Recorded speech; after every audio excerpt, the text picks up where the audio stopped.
ہمارے چینل میں خوش آمدید۔ چلیں شروع کرتے ہیں آج کی کہانی۔ محبت ہر کسی کے لیے نرم و ملائم بستر کی طرح نہیں ہوتی، کسی کے لیے کانٹوں بھری بھی ہوتی ہے۔ میری محبت نے مجھے تباہ و برباد کر دیا۔ جب تک آپ زہر کا مزہ چکھتے نہیں ہیں آپ کو یہ میٹھا احساس ہی لگتا ہے، لیکن جیسے ہی آپ کی اس سے آشنائی ابھرتی ہے تو آپ کو دھیرے دھیرے پتہ چلتا ہے کہ آپ کس دلدل کا حصہ بن چکے ہیں۔ ایسا ہی کچھ میرے ساتھ ہوا تھا۔ میں بھی محبت کو اپنا سب کچھ مان بیٹھی تھی، اپنے خونی رشتوں تک کی پرواہ نہیں کی۔ یہی سمجھتی تھی کہ محبت اور جنگ میں سب کچھ جائز ہے، لیکن ایسا نہیں ہوتا ہے۔ محبت اور جنگ میں سب کچھ جائز نہیں ہوتا ہے، محبت میں بھی سب کچھ جائز نہیں ہوتا ہے۔ یہ اندھی محبت آپ کو پچھتاوے کے سوا اور کچھ نہیں دیتی۔ ایسی ہی میری کہانی ہے۔ میں نے ایسا کام کیا جس کی وجہ سے ساری زندگی مجھے پچھتانا پڑا۔ میں اپنے والدین کی اکلوتی بیٹی تھی، والدین کو مرادوں سے ملی تھی۔ انہوں نے نہ جانے کتنے پیروں سے تعویذ لیے تھے۔ میری دادی بہت بڑی عالمہ تھی، وہ جو کام کرتی تھیں پکا کرتی تھیں، لیکن پھر ان کے گھر کے حالات خراب ہو گئے، ان کی اولاد زندہ نہیں بچتی تھی۔ اس کے بعد انہوں نے یہ تعویذ کرنے چھوڑ دیے تھے۔ میری اماں سلائی کڑھائی کا کام کرتی تھی تاکہ میں اسکول میں وقت پر فیس جمع کروا سکوں۔ میرے اپنے والد نے ہمیشہ اس کی ہر خواہش پوری کی، مجھے مہنگے اسکول میں پڑھایا، ہر چیز میری پوری ہوتی۔ ابا کی آمدنی بھی اچھی تھی، وہ سرکاری ملازم تھے، اس طرح مل جل کر خرچہ ہو جاتا تھا۔ مجھے کبھی کسی چیز کی کمی نہیں ہونے دی۔ وہ کیسے مانگ تانگ کر خرچ چلاتے تھے یہ وہی جانتے تھے، اس بارے میں مجھے نہیں بتایا تھا۔ میرا تعلق ایک ایسے خاندان سے ہے جہاں لڑکیوں کو اتنی آزادی میسر ہوتی ہے کہ وہ گھر سے باہر صرف تعلیم حاصل کرنے کے غرض سے جا سکتی ہیں۔ یونیورسٹی یا اس سے پہلے اسکول اور کالج لائف میں بھی مجھے کبھی گھر سے باہر نہیں جانے دیا جاتا تھا۔ پھر اگر کہیں جانے بھی دیا جاتا تو گھر والے ساتھ ہی ہوتے، دوسرا پردہ کروا دیا جاتا۔ اس وجہ سے میں چھوٹی عمر سے ہی نماز روزہ شروع کر چکی تھی۔ میرا دل بھی لگ گیا تھا، جو اماں ابا کہتے مجھے لگتا یہی بات ٹھیک ہے۔ میری ایک ہی سہیلی تھی، میں نے کبھی زیادہ دوست نہیں بنائے تھے۔ اماں مجھے ہمیشہ روکتی ٹوکتی رہتی تھیں کہ اچھی لڑکیوں سے دوستی کرو۔ وہ کہتی ہیں کہ لڑکوں کو دوست نہیں بناتے۔ تب میں چھوٹی تھی، جبکہ میری سہیلی کے گھر کا ماحول تھوڑا کھلا تھا۔ وہ گلی کے لڑکوں کے ساتھ بھی کھیلتی تھی اور پڑھائی میں بھی اچھی نہیں تھی، جس کی وجہ سے اماں مجھے اس سے دوستی نہیں کرنے دیتی تھی۔ مجھے لگتا کہ وہ جیسی بھی ہے اس نے مجھے تو کبھی فورس نہیں کیا، میں اس سے دوستی کیوں توڑوں؟ اماں کہتی ہیں کہ صحبت کا بڑا اثر ہوتا ہے۔ یہ کچھ پابندیاں مجھے اچھی نہیں لگتی تھیں۔ میرے ذہن میں بچپن میں گھول دیا گیا تھا کہ لڑکوں سے دوستی کرنا، محبت کرنا اور بات کرنا اچھی بات نہیں ہے، اور مجھے اپنے والدین کی عزت کا بہت خیال تھا۔ میں ان سے محبت بھی کرتی تھی۔ میں پڑھائی میں اچھی ہونے کی وجہ سے اسکول کے بعد کالج میں چلی گئی، جبکہ میری سہیلی نے میٹرک کے بعد ہی پڑھائی کو خدا حافظ کہہ دیا۔ اسے پڑھائی لکھائی کا کوئی شوق نہیں تھا، اوپر سے بچپن سے ہی اس کا رشتہ اس کے کزن سے طے تھا۔ سارا دن اس سے باتوں میں لگی رہتی تھی، کہتی ہے 2 دن کی زندگی ہے، اسے پڑھائی لکھائی میں ضائع کیوں کرنا۔ اوپر سے وہ محبت پر یقین رکھتی تھی، جب آتی اپنے منگیتر کی باتیں بتاتی رہتی تھی، جو باہر کے ملک سے اسے مہنگی مہنگی چیزیں بھیجتا تھا۔ کہتی ہے تیرے اماں ابا نے تمہیں زندگی کی رنگینیوں سے دور رکھا ہوا ہے۔ میں نے کہا آگے پڑھائی کام آتی ہے، اگر خدا نخواستہ حالات خراب ہوں تم کما کر اپنا حصہ تو ڈال سکتی ہو، اور بقول میری ماں کے پڑھی لکھی کو ہی آگے پوچھا جاتا ہے۔ میں نے اسے بہت کہا کہ آگے پڑھ لو ورنہ مجھے اس سے ملنے بھی نہیں دیں گی اماں۔ تو ابا کی سپورٹ تھی۔ اماں کہتی ہیں دیکھا اس نے گھر میں بچے ہی سنبھالنے ہیں، تبھی تو میٹرک کے بعد گھر بیٹھ گئی ہے۔ جہاں ہم رہتے تھے یہ سرونٹ کوارٹرز کی کالونی تھی، جہاں ہر سرکاری ملازم کی فیملی رہتی تھی۔ وہ بھی میری طرح اکلوتی تھی۔ اس کے ماں اور ابا سادہ اور ذرا پرانے خیالات کے مالک تھے کہ بیٹی کو اتنا پڑھا کر کیا کرنا، اور کوئی اونچ نیچ ہو جائے تو بیٹی کا معاملہ ہے، اس سے بہتر یہ ہے کہ شادی کر دی جائے۔ ابا میرے بہترین دوست تھے، میرا اور میری دوست کا آنا جانا لگا رہتا تھا۔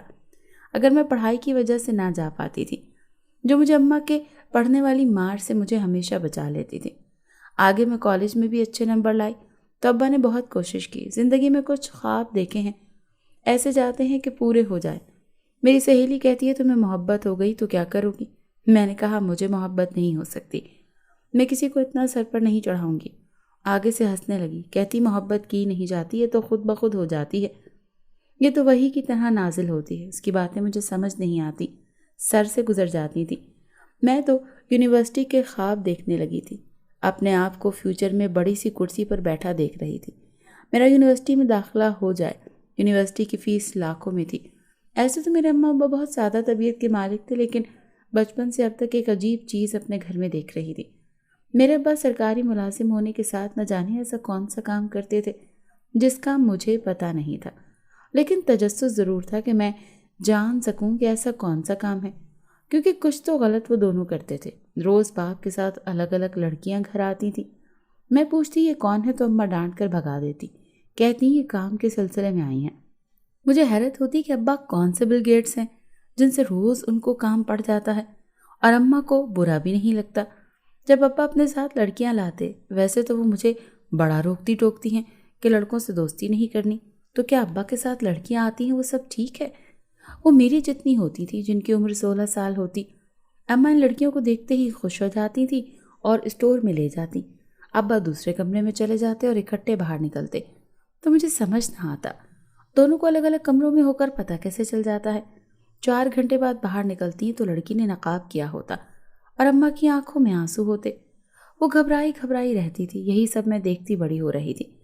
میں کسی کو نہ بتاتی کہ لوگ باتیں بنائیں گے اور میرے اماں ابا کے بارے میں نہ جانے کیا کیا سوچیں گے کہ روز 16 سال کی لڑکی کو لا کر کمرے میں بند کر دیتے ہیں۔ وہ لڑکی ابا کو پیسے دے کر کہتی ہے دوبارہ ضرور آؤں گی۔ عجیب ہی حیرت کی بات تھی، لیکن کوئی لڑکی کو واپس نہیں دیکھا تھا۔ ایک بار آتی تھی اور مڑ کر نہ آتی۔ دوسرے دن کوئی نئی لڑکی ہوتی، لڑکی بولتی اگلی بار ڈبل پیسے دوں گی۔ میں پریشان رہنے لگی تھی۔ اماں نے یہ پریشانی بھانپ لی، کہتی ہیں تیرا باپ نیکی کا کام کرتا ہے، وہ تو ان کی مدد کرتا ہے، ان بیچاروں کا بھلا کرتا ہے، تجھے تو اپنے باپ پر فخر ہونا چاہیے۔ کچھ وقت بعد اماں ہمیں چھوڑ کر چلی گئیں۔ ان کو کسی کی فوتگی میں اچانک جانا پڑا تھا۔ جانا ضروری تھا، ورنہ وہ کدھر نہیں جاتی۔ لڑکی گھر لا کر وہ پریشان ہو گئے تو ابا پریشانی سے بولے کہ بیٹی جب تک تیری ماں نہیں آتی تو اسٹور روم میں جائے گی۔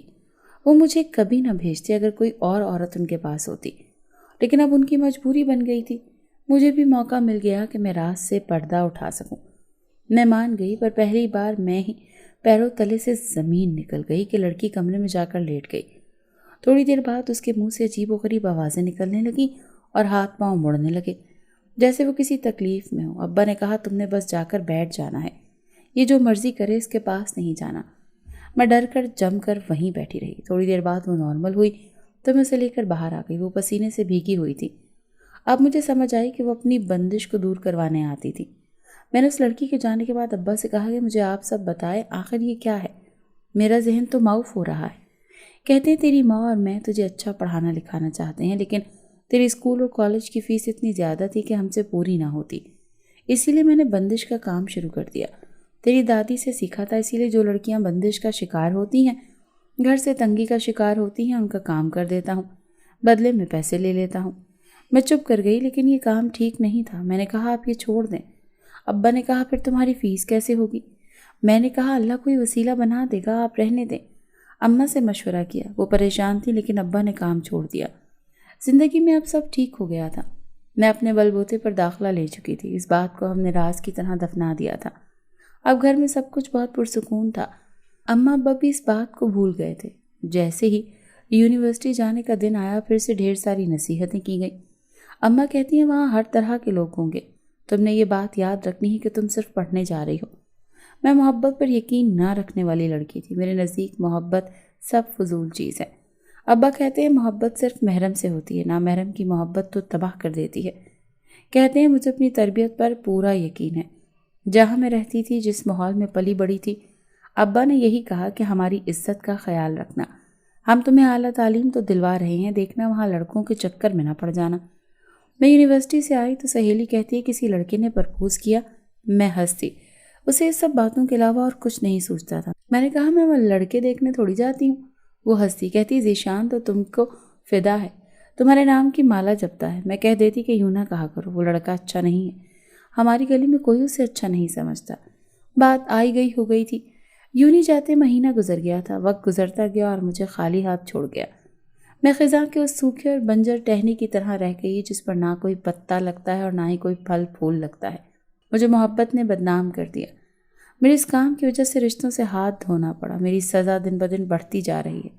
اور یہی دوست مجھے چھوڑ کر چلے گئے۔ کہتے ہیں جب کوئی لڑکی بدنام ہوتی ہے تو سب سے پہلے وہ آدمی اسے چھوڑ کر جاتا ہے جو اس سے محبت کے دعوے کرتا ہے۔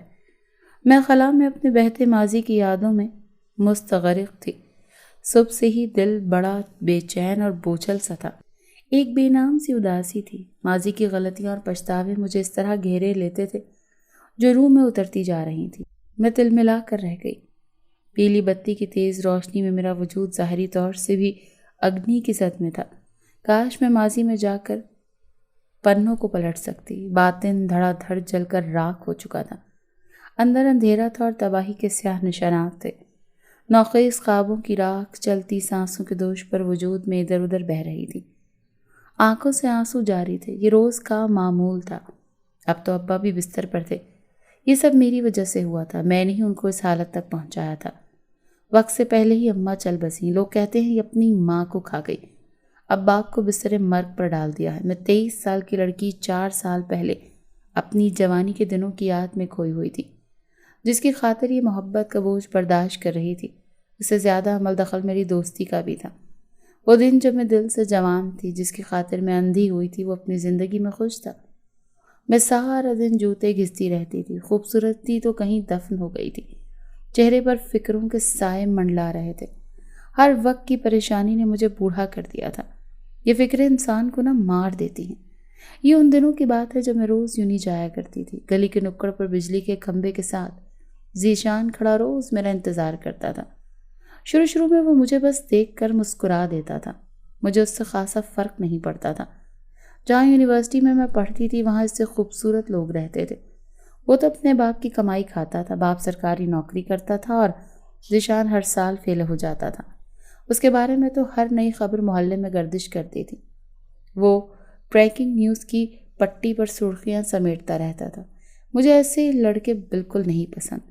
میں اماں کے ساتھ جب رکشے میں اترتی تو وہ کھڑا ہوتا۔ مجھے اس کا کھڑا ہونا کوفت میں مبتلا کر دیتا تھا، جبکہ میری بچپن کی سہیلی مجھے اس کا نام لے لے کر چھیڑتی تھی۔ جب میں کہتی کہ محبت فضول ہے تو اس کا کوئی حقیقت سے تعلق نہیں ہے۔ یہ فلسفی بات ہے۔ آج کل کی دنیا میں کوئی بے غرض محبت نہیں کرتا۔ تو میری سہیلی مجھے محبت کی دیوان پڑھ کر سنا دیا کرتی تھی۔ مجھے کیا خبر تھی کہ اس کا دھیرے دھیرے مجھ پر اثر ہونے لگے گا۔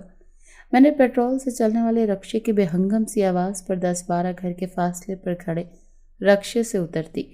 ذیشان نے مجھ کو دیکھا تو چہرے پر وہی مسکراہٹ دوڑ گئی۔ میری سہیلی اس مسکراہٹ کو ہی بڑھا چڑھا کر بتا رہی ہوتی تھی کہ اس انسان کا کیا فیوچر ہے۔ اب باپ کی تنخواہ پر پل رہا ہے، آگے باپ کی پینشن پر پلے گا۔ ماں باپ کو نہ اب تک اس اولاد نے کوئی سکھ دیا ہے اور نہ دے گا۔ اس پہ ڈھیر ساری برائیاں مجھے نظر آتی تھیں۔ کہاں میں تھی اور کہاں وہ تھا۔ میرا اور اس کا تو کوئی جوڑ ہی نہیں تھا۔ مجھے دیکھتے ہی وہ بجلی کی سی تیزی سے سیدھا ہوا تھا اور جھٹ چھوٹی کنگھی سے اپنی بکھری زلفیں سنواری۔ کونے پر بنے ہوئے گھر نے اس پہ سایہ فگن کیا ہوا تھا، مگر وہ اسے گرمی کی حدت سے بچانے میں ناکام تھی۔ جیب سے رومال نکال کر چہرے پر پھیرا اور شرٹ کے بٹن بند کرتا گلی کے اندر چلنے لگا۔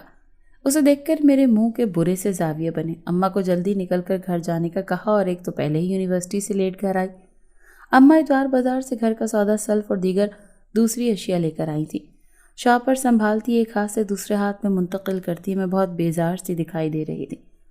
اماں کہتی ہیں جب تو پڑھ لکھ جائے گی تیری اونچی افسری والے لڑکے سے شادی کر دیں گی۔ تو پڑھی لکھی ہوگی تو آگے سسرال اچھا ملے گا۔ نہ جانے کون لوگوں کے لیے لڑکے والے اور باقی سب لوگ اتنی ڈیمانڈ کیوں لگا لیتے ہیں۔ اپنی حیثیت بھی تو دیکھیں۔ مجھے تو کوفت ہوتی تھی۔ میں اماں ابا کو کہتی ہوں کہ آپ کی بیٹی کسی سے کم ہے، جھکنا تو انہیں چاہیے، آپ لوگ ایویں میں پریشان ہوتے ہیں۔ ابا ہنس دیتے۔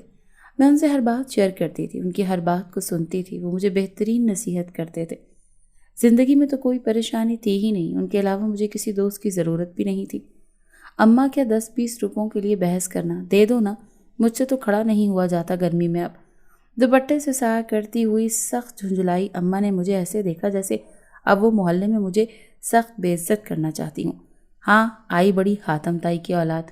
اے بھائی بات 150 کی ہوئی تھی، 1 روپیہ اوپر نہ دوں گی، یہ لینے ہیں تو لے ورنہ چلتا بن۔ اماں مجھے سنا کر دوبارہ رکشے والے سے بات کرنے لگی۔ میں شاپر ہاتھ میں پکڑے کھڑی تھی کیونکہ گیٹ کو تالا لگا تھا، جس کی چابی بھی اماں ہی کے پاس تھی۔ اس چور انسان کے سامنے مجھے بے عزتی فیل ہوئی۔ بڑی حیرت کی بات ہے، غریبوں کے پاس لے دے کر بستر والی ایک پیٹی اور پلنگ ہی رہ جاتے ہیں، اب اسے کون چرائے گا؟ تو اتنا بڑا تالا لگا کر جاتے ہیں۔ اماں اسٹاپ کی بات ہوئی تھی، تم گلی میں گھر کے سامنے اتری ہو، 20 روپے زیادہ ہوں گے۔ وہ بھی اڑا رہا۔ ذیشان بظاہر انجان بنتا چلتا ہوا ایک دم رکشے کے سامنے رکا اور اپنی خدمات پیش کرنے کے لیے آگے بڑھا۔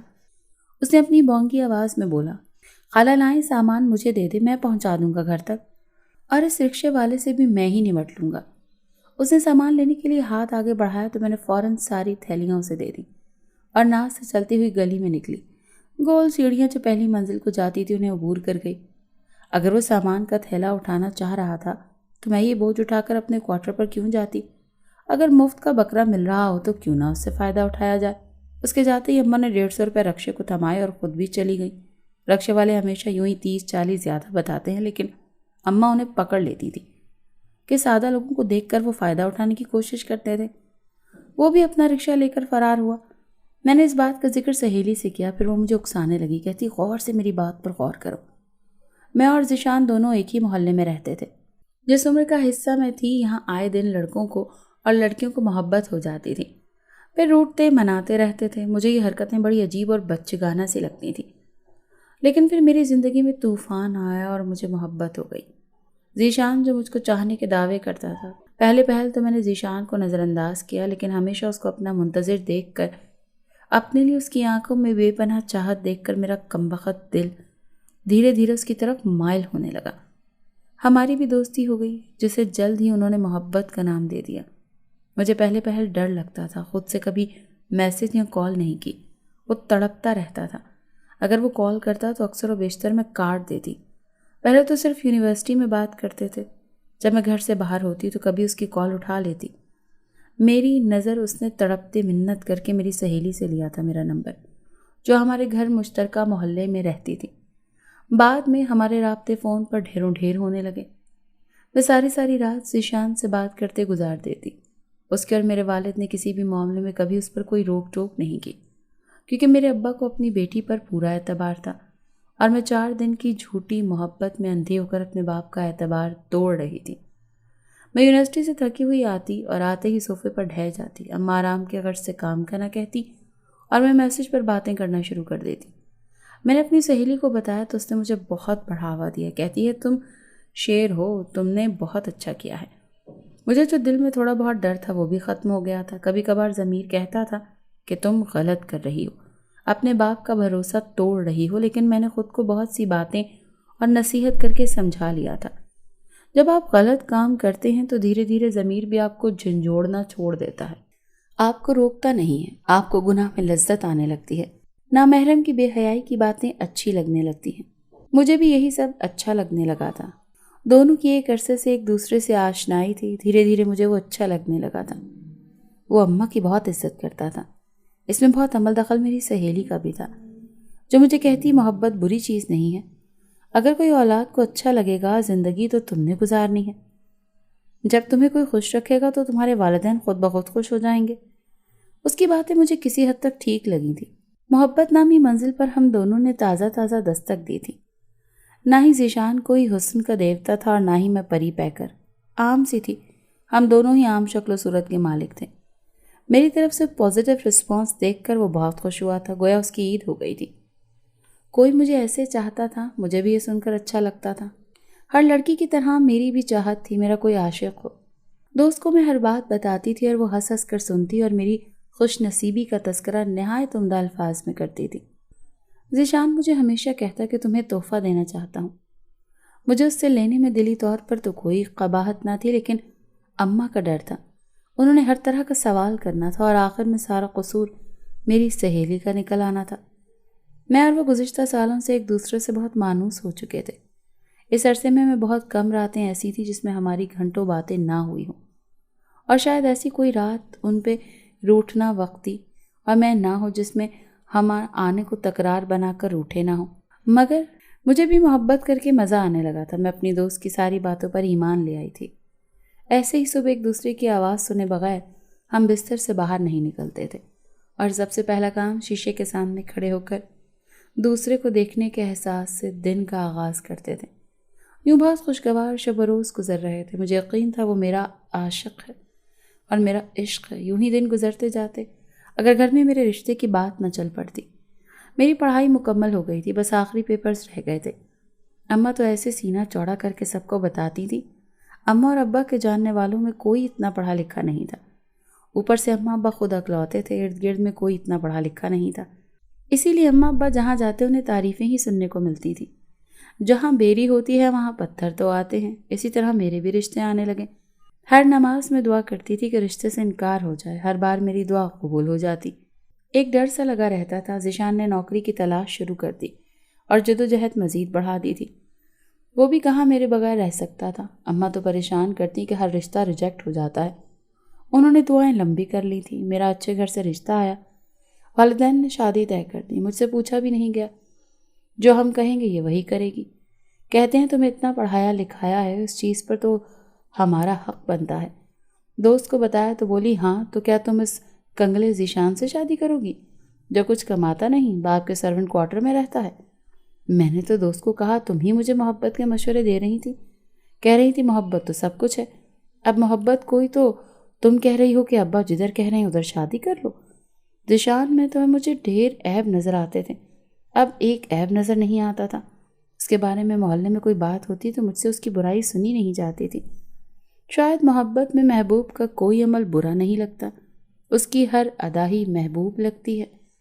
ابا کے دوست میری شادی کی تاریخ لینے آئے تھے۔ ابا کہتے ہیں زندگی موت کا تو کوئی بھروسہ نہیں، اسی لیے میں نے کہہ دیا ہے کہ تمہارے ایگزامز ختم ہوتے ہی فوراً بعد شادی کر دیں گے۔ مجھ پر تو بم پھوڑا گیا جس کے لیے میں بالکل تیار نہیں تھی۔ میں نے کہا اتنی جلدی کیوں کر رہے ہیں، کچھ وقت تو دیں۔ اماں کہتی ہیں تمہارے ابا انہیں برسوں سے جانتے ہیں، ایسے رشتے تو کہیں نہ ملے۔ کہتی ہیں بیٹیوں کو اچھے گھر بار کے علاوہ کیا چاہیے ہوتا ہے۔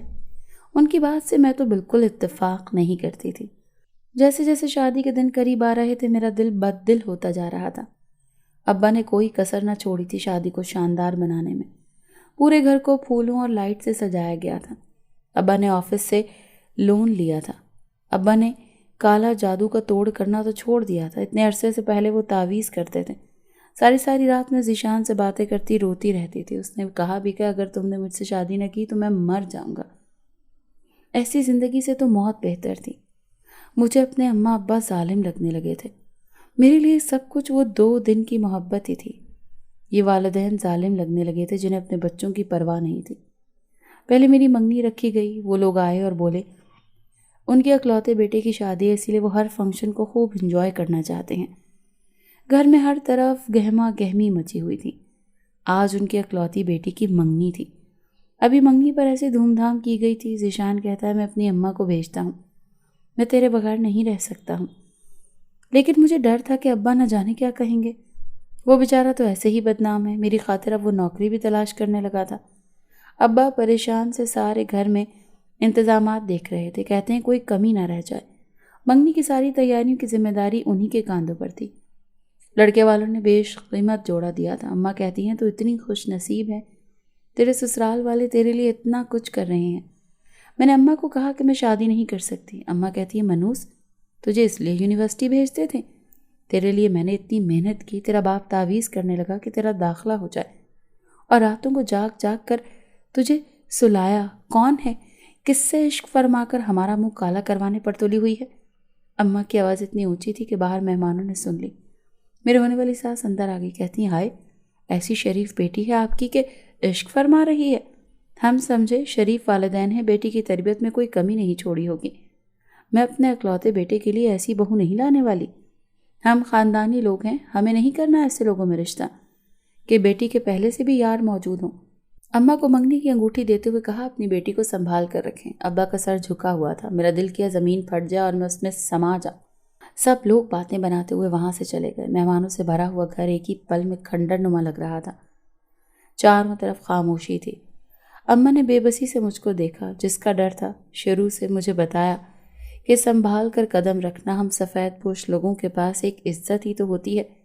وہی ہوا۔ اس کی ایک نادانی میں کی گئی غلطی نے اس کی زندگی کو تو برباد کر ہی دیا تھا۔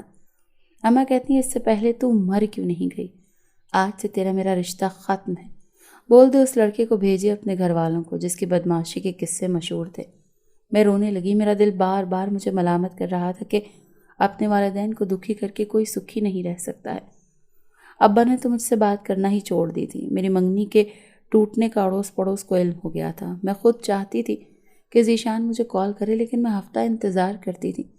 میری سہیلی مجھے ملنے تک نہ آئی۔ جب اسے کال کی تو فون اس کی اماں نے اٹھایا اور بولی، تو جیسی بے حیا کے گھر نہیں بھیج سکتی اپنی بیٹی کو، وہ تجھ سے بات کہیں کرنا چاہتی ہے۔ میرا دل خون کے آنسو رونے لگا کہ میں نے تو محبت کی تھی۔ اماں کہتی ہیں کہ تو ایسی لڑکی سے دوستی نہ کر۔ وہ بولتی رہی لیکن تو نے کبھی کسی کی نہیں سنی، اور بھگت لے نتیجہ، آج وہ دوست بھی تجھے چھوڑ کر چلی گئی۔ والدین جو کہتے ہیں اچھے کے لیے کہتے ہیں۔ اماں مجھ سے بات نہ کرتی، کسی کام کو ہاتھ لگاتی تو ڈانٹ دیتی تھی۔ میں سارا دن بوکھلائے پھرتی تھی۔ ابھی مجھے سمجھ نہ آیا کہ میں نے اپنے ساتھ کیا کیا ہے۔ اماں کہتی ہیں تو پچھتاتی رہ جائے گی۔ کوئی تم سے شادی نہیں کرے گا، وہ تجھے استعمال کر رہا تھا۔ کوئی ضرورت نہیں ہے، میرے ہاتھ پاؤں سلامت ہیں۔ تجھ سے کام نہیں لوں گی تو اپنے عاشق کو گھر بھیج، ورنہ خود اس کے گھر چلی جا۔ ابا سے بات کرنے کی کوشش کرتی تو وہ بھی بات نہ کرتا۔ اسی لیے ایک دن میں نے خود ہی ذیشان کو کال کی۔ پہلے تو وہ کال نہیں اٹھا رہا تھا۔ بڑی مشکل سے کال اٹھائی تو اس کا لہجہ عجیب بیزار کن تھا۔ کہتا ہے کیوں کال کی ہے؟ اس کے بدلتے لہجے کو دیکھ میں حیران تھی۔ میں نے کہا ایسے کیسے ممکن ہے؟ میں نے کہا تمہاری خاطر میں نے وہ لوگ واپس بھیج دیے۔ تم سے محبت کرتی ہوں، شادی کرنا چاہتی ہوں، اور تمہارے پاس میرے لیے وقت ہی نہیں ہے۔ اس وقت تمہارا ساتھ چاہیے مجھے۔ وہ آگے سے خاموش رہا۔ کہتا ہے میں اپنی ماں سے بات کرتا ہوں۔ مجھے تھوڑا سکون آیا۔ مجھے تھا جیسے میری شادی ہوگی میں اپنے اماں اور ابا کو منا لوں گی۔ مجھے اپنے گھر میں سکھی دیکھ کر وہ خود ذیشان کے بارے میں رائے بدل دیں گے۔ وہ مجھ سے خوش ہو جائیں گے۔ اپنی سہیلی کے بدلتے رنگ دیکھ مجھے افسوس ہوا تھا۔ شدت سے ذیشان کی کال کا انتظار کرنے لگی تھی، اور پھر وہ ہوا جس کا مجھے وہم و گمان میں بے علم نہ تھا۔ ذیشان نے کہا کہ اس کی ماں ایسی لڑکی کو بہو نہیں بنا سکتی جس کا رشتہ ٹوٹ گیا ہو، پورے محلے میں بدنام ہو۔ ذیشان کی شادی دوستی جگہ کروا دی گئی۔ جو کہتا تھا تیری خاطر مر جاؤں گا، وہ ابھی تک زندہ تھا۔ کہتا ہے تم جیسی لڑکی کو کیسے میں بیوی بنا سکتا ہوں؟ اس کے الفاظ سن مجھے شدت سے احساس ہوا کہ میں نے کتنی بڑی غلطی کر دی ہے۔ کہتا ہے محبت بھی دیکھ کر ہوتی ہے، بدنام ہو گئی ہو تو میرے سر پر الزام لگا رہی ہو۔ میری سہیلی پورے محلے بھر میں میرے جھوٹے سچے قصے ملا کر سب کو بتا رہی تھی۔ میری ماں نے تو محلے میں نکلنا چھوڑ دیا تھا۔ میں تو گہرے صدمے میں تھی۔ اماں کی باتیں اب سمجھ آنے لگی تھی کہ وہ کیوں مجھے اس لڑکی سے دوستی سے منع کرتی تھی۔ ایک گندی مچھلی پورے تالاب کو گندا کر دیتی ہے۔ میں اماں اور ابا سے بہت معافی مانگتی، لیکن دونوں نے میری کوئی بات ہی نہ سنی تھی۔ اب تو کوئی رشتہ بھی نہیں آتا تھا۔ شاید میرے جرم کی سزا بہت لمبی تھی۔ میں نے یہی کاٹتے کاٹتے مر جانا تھا۔ سال بعد سہیلی کی شادی ہو گئی۔ وہ سہیلی نہیں، آستین میں چھپا سانپ تھی۔ میری محبت میں زیادہ عمل دخل اسی کا تھا، اور ذیشان کی ماں بھی اپنے لیے بہو لے آئی تھی۔ جو ذیشان کو برا بھلا کہتے تھے وہی اب ٹھیک ہو گئے تھے۔ مجھے یقین نہیں ہوتا تھا یہی وہ ہیں جس نے مجھے تباہ و برباد کیا۔ اس میں زیادہ ہاتھ میرا اپنا بھی تھا۔ جو لڑکی اپنے والدین کو دھوکہ دے رہی تھی وہ خوش کیسے رہ سکتی تھی؟ اور اس نے کسی دوسرے کو اپنا جیون ساتھی بھی بنا لیا تھا اور اپنا گھر بار بنا لیا تھا۔ ابا نوکری پر جاتے، واپس آتے تو کمرے میں بند ہو جاتے۔ باہر کے لوگ تو باتیں بنا بنا کر پوچھتے تھے کہ تیری بیٹی بھاگی ہے، کسی سے عشق چلا رہی ہے؟ تم لوگوں کو سمجھ بھی آئی کہ اتنا اڑان بھرنے کا حوصلہ کیوں دیا؟ بیٹی کو آزادی دو گے تو یہی انجام ہوگا۔ اس طرح کی باتیں سننے کو ملتی تھی۔ میری ماں اسی غم کو سینے سے لگائے مر گئی تھی۔ میں اپنے آپ کو ان کا قاتل سمجھتی تھی۔ ساری رات مجھے نیند نہیں آتی تھی، دعائیں کرتی تھی، اللہ سے معافی مانگتی تھی۔ ابا کو کہتی کہ مجھے معاف کر دیں۔ والد تھے، والدین کا دل اپنی اولاد کے لیے نرم ہو جاتا ہے۔ مرد کو کبھی کوئی فرق نہیں پڑتا، فرق تو صرف عورت کو پڑتا ہے۔ اس کی عزت پر حرف بھی آئے اسے مشکوک کر دیتا ہے، اور مرد کے کردار پر کتابیں بھی لکھتی جائیں تو فرق نہیں پڑتا۔ محبت تو دن کی طرح ہوتی ہے جس کے 3 پہر محبت کا سرمایہ ہوتے ہیں۔ صبح جو دیکھنے میں بہت بھلی اور خوبصورت سی لگتی ہے، اسی صبح کی طرح محبوب کا ساتھ بھی بہت بھلا اور خوبصورت محسوس ہوتا ہے۔ زندگی میں ایک عجیب سی ٹھنڈک کا احساس ہوتا ہے، وہ احساس جو ہمیں ساری دنیا سے منفرد کر دے، وہ احساس جو ہمیں ہماری ہی نظر میں برتری کا احساس دلائے۔ پر محبت کرنے والے کیوں بھول جاتے ہیں کہ اگر صبح ہوئی ہے تو دوپہر بھی قریب ہی ہے۔ ایسی دوپہر کے تپتے دنوں میں اندر کو جھلسا کر راکھ کر ڈالے، ایسی گرمی کہ جو ہماری تمام تر توانائیوں کو سلب کر لے، ہم سے ہمارا غرور چھین لے گی۔ بالکل ایسے ہی محبوب دھوکہ دے یا چھوڑ کر چلا جائے۔ دھوکہ دینے والے اور جھوٹ بولنے والے کبھی محبت نہیں کرتے، صرف وقت گزاری کرتے ہیں یا زمانے کی رسموں کے سامنے مجبور ہو جاتے ہیں۔ تو یوں ہی لگتا ہے جیسے ہم تپتی دوپہر میں بنا سائبان کے کسی سڑک کے کنارے بیٹھے ہوئے بھکاری ہیں۔ ہر دوپہر کبھی ختم نہیں ہوگی، ہماری فریاد، ہمارا رونا بلکنا کبھی کام نہیں آئے گا۔ پر ایسا نہیں ہوتا، دوپہر بیت جاتی ہے، شام آ جاتی ہے اور جھولی میں صرف یادیں رہ جاتی ہیں۔ دل کسی مسافر کی طرح ان یادوں کے لیے بھٹکتا ہے، پر منزل کا کہیں پتہ نہیں ہوتا، اور پھر ہر روز کی طرح وہ دن گزر جاتا ہے۔ رات اپنے پر پھیلاتی ہے، پتہ نہیں کیوں یہ رات اتنی مہربان ہوتی ہے۔ میٹھی میٹھی یادوں کی کسک میں رات کا اندھیرا دل کی زمین کو ہولے ہولے سے کھرچتا رہتا ہے۔ تنہائی دل کے دروازے پر چپ چاپ بیٹھی رہتی ہے، یوں لگتا ہے زندگی ٹھہر گئی ہو، پر ایسا نہیں ہوتا۔ وقت کب کسی کا غلام ہوتا ہے، یہ تو آتا ہے اور گزر جاتا ہے۔ وقت کب کسی کی پرواہ کرتا ہے۔ زندگی کے دن یوں ہی پورے ہوتے رہتے ہیں اور آخرکار محبت اپنے تمام تر خوشگواریت، ویرانی، تنہائی اور یادوں کے ساتھ دل کے نہا خانوں میں دفن ہو جاتی ہے۔ یہی وجہ ہے کہ محبت شروع تو ہو جاتی ہے لیکن پوری طرح پروان نہیں چڑھ پاتی۔ جہاں محبت اصلی محبت کی شکل میں ہوتی ہے، وہاں نہ صرف پروان چڑھتی ہے بلکہ دن دگنی اور رات چگنی ترقی بھی کرتی ہے۔ محبت زندان نہیں ہوتی، حوالات نہیں ہوتی، جیل نہیں ہوتی، بند کمرہ نہیں ہوتی، کال کوٹری نہیں ہوتی۔ محبت تو تا حد نظر ایک کھلا میدان ہوتی ہے، جہاں کوئی جنگلے، کوئی خاردار تارے اور کوئی بلند دیواریں نہیں ہوتی۔ ایک روز ابا کہتے ہیں تمہیں ایک شرط پر معافی ملے گی۔ میں نے کہا آپ جو کہیں گے میں مان لوں گی، آپ حکم کریں۔ اللہ نے میری سن لی تھی، 3 سال بعد ہی صحیح میرا ابا مجھے معاف کرنے پر راضی ہو گیا تھا۔ کہتے ہیں کل تیرا نکاح ہے، میں تجھے اپنے گھر کی ہوتے دیکھنا چاہتا ہوں۔ میں نے بغیر کچھ کہے حامی بھر دی۔ اگلے دن میرا نکاح ہو گیا، میرا شوہر مجھے اپنے گھر لے گیا۔ میرا دل دھک دھک کر رہا تھا کہ مجھ جیسی بد کردار لڑکی سے نہ جانے کس نے شادی کی ہوگی۔ شاید میرے باپ نے میرا کردار چھپا لیا ہو۔ وہ کمرے میں آئے، مجھ سے 9-10 سال بڑا تھا، لیکن میرے والدین کا انتخاب تھا۔ کہتا ہے مجھ سے گھبراؤ نہیں، مجھے سب پتہ ہے۔ میری آپا، میری جان سے پیاری بہن نے بھی محبت کی اور نہ ملنے پر حرام موت کو گلے لگا لیا۔ آپ جو پچھتاوا ہے، میں آپ کو مکمل عزت اور پیار دوں گا۔ اسے آپ ماضی کی غلطی سمجھ کر بھول جائیں، کیونکہ انسان خطا کا پتلا ہے۔ ان کی بہن کا سن کر بہت افسوس ہوا، لیکن میں مطمئن تھی شاید میری توبہ قبول ہو گئی تھی۔ میں اپنے گھر خوش تھی، اب تو ابا بھی مجھ سے بات کر لیا کرتے تھے۔ دھیرے دھیرے وقت گزرنے لگا، میری شادی کو 2 سال ہو گئے، مجھے بیٹی سے نوازا تھا۔ ابا کا انتقال ہو گیا، میں ان کی مغفرت کی دعائیں کرتی تھی۔ ذیشان کو اس کی بیوی چھوڑ کر بھاگ گئی تھی اور میری سہیلی طلاق لے کر گھر بیٹھی تھی۔ مجھے اگر سزا ملی تھی تو اللہ نے ان کو بھی ان کے کرموں کا ثمر دیا تھا۔ ہر کوئی اپنے غلط فیصلوں کا انجام بھگتتا ہے۔ میں نے اپنی ماں کو کھویا تھا، شاید میں کبھی اپنی غلطی کو بھول سکوں۔ ایک پشیمانی تھی جو دل میں گھیرے ڈال رکھتی تھی۔ میں اللہ کا جتنا شکر ادا کرتی کم تھا۔ زندگی میں آپ کو بہت سے لوگ ملتے ہیں، لیکن والدین سے زیادہ اچھا آپ کے لیے اور کوئی نہیں ہو سکتا۔ ان سے اچھا مشورہ کوئی نہیں دے سکتا۔ کبھی بھی 2 دن کی محبت کو والدین کی محبت پر حاوی نہیں ہونے دینا چاہیے۔ لوگ تب تک آپ کے ساتھ ہیں جب تک آپ کا وقت اچھا چل رہا ہے۔ جیسے ہی آپ نے کوئی غلطی کی، وہیں آپ کو چھوڑ کر جاتے ہیں، آپ کا تماشا بنا دیتے ہیں۔